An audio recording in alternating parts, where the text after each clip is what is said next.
Welcome to Kickstarter Radio 102.4. I'm your host Lipstickpaddy, and today we're looking at The Wilderness. Now this is looking like a very interesting indie title, which looks a bit like Zombicide. If you get rid of these zombies, turn the map into something like The Last of Us, and have all the dangers, big bosses walking around. Yep, it's a boss battler within a city where the city's been taken over by nature. It's really interesting, actually. We'll go down because it is an indie title, and when the time between AAA games gets further and further apart, you're really looking for the indie titles and the middleware titles to fill that gap. It's where they can really shine, and I think The Wilderness here has potential to be a fantastic indie title, but it has a few problems which could be addressed, and the actual Kickstarter is evolving. It almost is like the Kickstarter was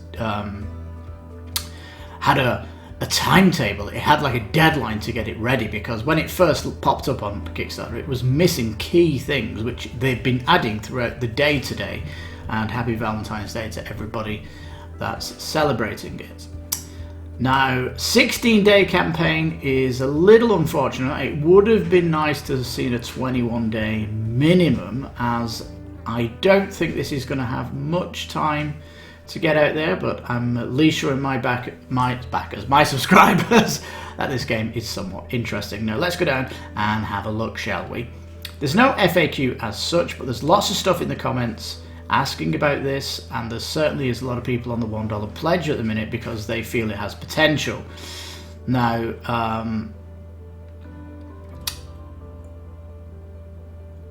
each player has a certain class, and the class has two subclasses to go down, and you can hybrid that if you wished by putting points into both of them or specialize in one or the other. This is interesting because you've got 6 character classes in total, and depending what beasts are around, you might want to roll your character a certain way. So it has very much a light role play. Combat is dice focused, but it's going to be deterministic by things that you've collected on the map, things that you're going to be collecting from the item cards, which really look interesting. The enemies themselves have their own AI deck, which is very cool. It's literally is a boss battler, with each boss having its own AI theme as it rips around the city, and it looks like it's going to be like a hunting game, so that's kind of where it's at. Now it's coming in at 120, and you're getting a lot in this box. 10 beasts to fight. You got 6 classes, 10 minions. These are just going to be things just to annoy you around the map, and certain objectives. You can imagine the nests are where the minions are coming from. Like Zombicide, there's like a spawning area. Nice double-sided tiles, and this is when the gear cards are coming good. Now, gear cards 8, little bit slim. Supply cards 8, little bit slim. Weapon cards 36 weapons, sounds lovely. Upgrade cards, these are for crafting and like breaking down weapons. You've got to make a better one. So that's what that's all about. I would love to see gear cards and supply cards stretched a little bit if possible, and they have these scavenge spot dials where you can search an area of the city and the dial will go down, meaning there's like 3 items there, but you're searching that room. There's 3 items in that room. You use one of your action points, and you're going to be able to get one scavenge spot from that thing. So if you come into a room and there's maybe 6 things in there, you might want to be spending quite a lot of time in that room just by gathering. So that's why teaming up is going to be important, because you're going to be able to rinse through the buildings quickly and working as a team that way. Now the attack dice that you've got here looking very generic. Like I say, it's an indie project. I would like to see that as a stretch goal get bounced a little bit, but at the minute it is struggling to get noticed, this game, because not many people are looking at it. Now it is doing expansion boxes and an all-in, which we'll come to in a minute. The base expansion boxes here, I think, includes dies. I can't remember. There's a little bit of they can't update the pledge here. They say they're going to put this information in the demo because it looks like you're not saving any money if you go for some of these pledges, but they need this in the FAQ. I mean, they'll get there. They'll get there. It's kind of the first soiree onto Kickstarter, and I think the deadline really has shaken them up a little bit. But there is positive feedback in the comments for them to improve this Kickstarter, so it is evolving. The playmat's weird. Like, what the hell's the playmat? You're putting your city tiles on top of that? It feels a little bit weird. And there's also comments about these expansion boxes not giving you value, but we'll see that when we go down as we discuss that.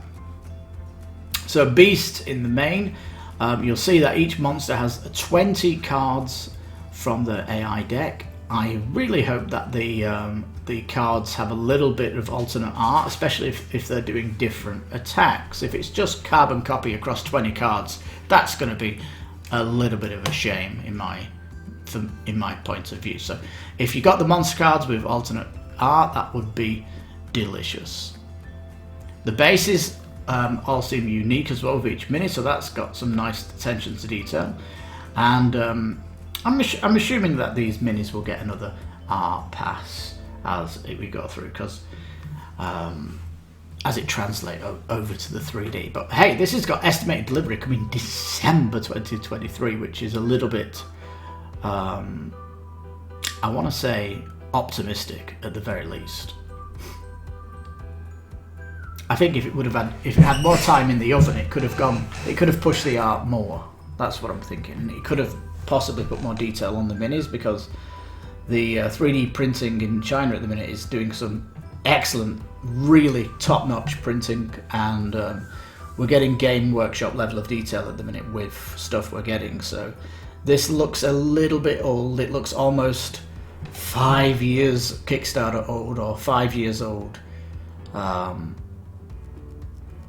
Yeah, I think these are all prototype anyway, and hopefully we get to see more high-res miniatures. But there is attention to detail on the bases, which gives me a bit more confidence that they're going to do an art pass on them.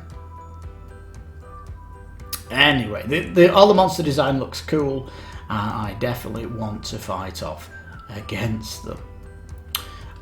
You'll notice that there's these big signs on each one. Let me just quickly preview these just to show how different they are. The Revenant's a stomper. It's going to be corrosive to actually attack it, so potentially range attacks on it. It's going to rage if you attack it as well. It's going to trample across the map. The Living Forest here, it says daziness, so it's going to daze you. It's going to chase you, and it's going to trample you. That has its own special tokens, it says. Krampus here gets Fury. It silences you as well, and dizzy, makes you dizzy. Manticore here, it will challenge a survivor. Silence Rage, so they've got like a balance up here. The Manula here has a double attack, an ambush, so that might be very deadly. And again, double attack here on the Kitsune.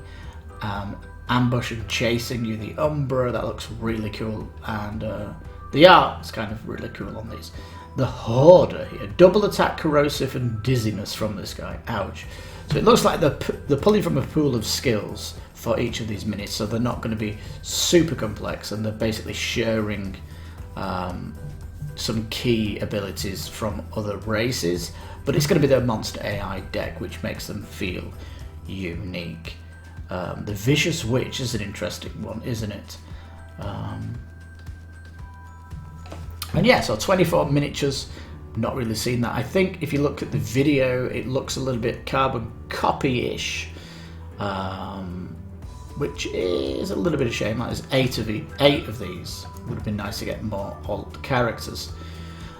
Survivors are interesting. We've got a botanist, that's nice, a hunter, lumberjack, a cook, a militiaman, a doctor. They're all kind of cool, they're off the generic path. A healer or an explorer, an assassin or a shooter, a explorer or a guardian, an assassin or a guardian, or a shooter and a leader, or a healer or a leader. So they're kind of, again, pulling from a pool of abilities. Now, so some people are saying this is a bit light on content, but come on, it's giving you 20 extra combat cards. It really needs more cards to buff it out, and these are going to basically go straight into your main game. And of course, you've got smoke walls up. This is going to be good for hiding yourself, you know, and getting out of there. What's going on? There we go. New boss, of course. It gets its own unique die, this one, yeah, and because it's going to poison you, this guy. So that's going to be a new ability. Deadly Beauty, the nymph, that's also going to poison you. So this is going to be a lot more strategy. I really don't like the nymph. It's like, I do like the John Doe beggar and the entrepreneur. That looks good. It says assassino and demolition, chemist. I can't see what that says. I don't know what it is. A chemist, it may be. So yeah, it looks like we're getting a little bit extra here. So it might be a little thin on the ground, yes, but maybe stretch goals were designed to stretch these expansion packs out. We'll have to see how the campaign rolls, but I'm assuming that's what it's going to be. And yeah, the four-sided tiles. Now the four-sided tiles they keep showing here are a generic in look, I think, and they need to kind of do a focus update on the tiles, because that's what's going to make it look super cool, and we just need to see a bigger focus on them. Right, tides then. We're going to get a new ability of the monsters, which is drowning. So they're basically firing water at you or something. Another unique die coming out for the Kraken, and some new minis coming. Again, they're just pulling from a generic pool. Now, other add-ons, a Beastarity. Yeah, it says this lore book's going to be able to be compatible with 5e. So if you like role-playing games, you can actually use your minis and the AI deck and bring it over to your role-playing games. I think that's very cool as an add-on. I really like that. They've got sleeve packs here as well. That's delicious. I love it. I love it when they do that on Kickstarters. Saves me a lot of time in the back end. Playmat. I have no idea what this is. It says a high-quality neoprene playmat with a beast of your choice. It's weird, isn't it? Because you can put in your city above on top of this, and it's I don't know.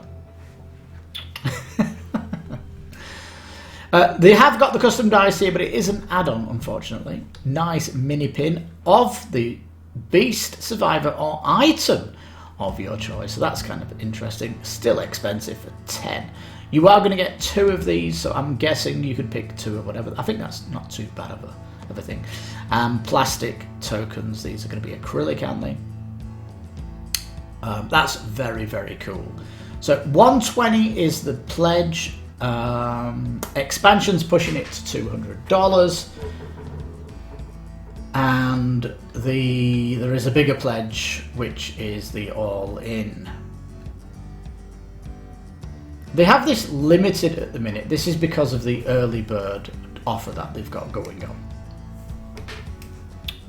If you want to get in on that, rulebook is now available. Yes. All beasts have their own deck cards, very good. Behaviours, personalities, very good. New challenges from each one, great. Choose your path. Do you want to go one way or the other on the skill trees? You can upgrade your weapons. This sounds wonderful. Break an old weapon to receive upgrades to improve your equipment. Yeah, resources are limited. Might need them later on in the battle. Yeah. Why back this project? It says it's only Kickstarter edition. Triple the content for free, and it looks like this first stretch goal, which is hidden at the minute, is going to be item cards, so look forward to that. They've got a couple of reviews out here. I'm assuming this is going to get expanded through the campaign, and it's definitely one to keep your eye on. They have this really weird shipping thing that you'll want to look at. If it gets more backers, the shipping gets more expensive if you're from Australia. If it goes over 50 backers, it's $21 shipping. If you get less than $7.50, it's $53. That is confusing me. But we all know this. If you're in the rest of the world, the more people that back it from your country, the better or the cheaper the shipping gets, it seems. All right, there we go, peeps. The Wilderness. It's looking like a good indie title, zombie side influences, but instead of zombies, you're fighting beasts. And you are across a city. It looks more like The Last of Us. Like I say, it looks like you've got lots of nature taking over the cities. That makes it interesting. Do like the idea of the cards, the crafting, the searching in each of the buildings, and all that good stuff. I like the idea of the classes. I like everything I'm seeing here. Just want to see a bigger focus on the art, what's happening with the art. 20 art cards for the monsters. I'd like to see a bit of alternate art. I'd like to see alternate sculpts as well, but I think if you want these, it's going to have to break 100,000, and at the minute this indie title's hardly pushing past its stretch goal, so we really have to pull back our expectations here with this indie title, because it may just get back to 60,000. So who knows? It needs a lot of love out there, so share this video if you can, or tell your friends about this Kickstarter. Maybe they're interested in it. It's basically a boss battler in a city, and it's got light roleplay, crafting weapons, and as you go through the map, getting bigger, better weapons and equipment, teaming up and taking out these monsters. It does sound like it's like it doesn't have any campaign or anything like that, so it's basically one scenario that you're playing, and it does sound kind of fun. I'd like to know your comments on it. I think it has a lot of potential. Maybe it would be better for a longer campaign so it can actually get its message out further, but hopefully the developers will do a video FAQ and it will iron out many of our questions, especially covering the questions from the comment section. It really needs an FAQ on the main page. But anyway, I do like it when these projects do FAQs. They could often bring out more questions from the community and really get to the nuts and bolts of the campaign. So yeah, hope the dev team do an FAQ video. Maybe ask for comments on that update page, and also on the BGG page, which seems to be popular to get questions from. I think that certainly will allow people to update the $1 pledge and give it a bit more buff in the pledge, so it actually passes and gets funded. Well, anyway, that's The Wilderness, an indie game which is looking very, very cool, and certainly appreciated when there's not much out to back at the minute. Although Stone Saga, it's growing on me. I did watch the FAQ recently by the devs, and I'm getting closer. I think I've just jumped to 9 out of 10 for backing it, but the 10 out of 10 for that yet to come. We'll see. We'll see. Anyway, thank you so much for watching. I'd love to know your thoughts down below. I'm your host, Lipstickpaddy. This has been Kickstarter Radio 102.4. Please try and tell your friends about the channel. Share the video if you like to help the channel and all that good stuff. And think about subscribing if you're new to the channel. We do cover news and all the Kickstarter goodness. So yeah, you take care, stay safe, bye-bye, and all that good stuff. And happy Valentine's Day. Bye for now.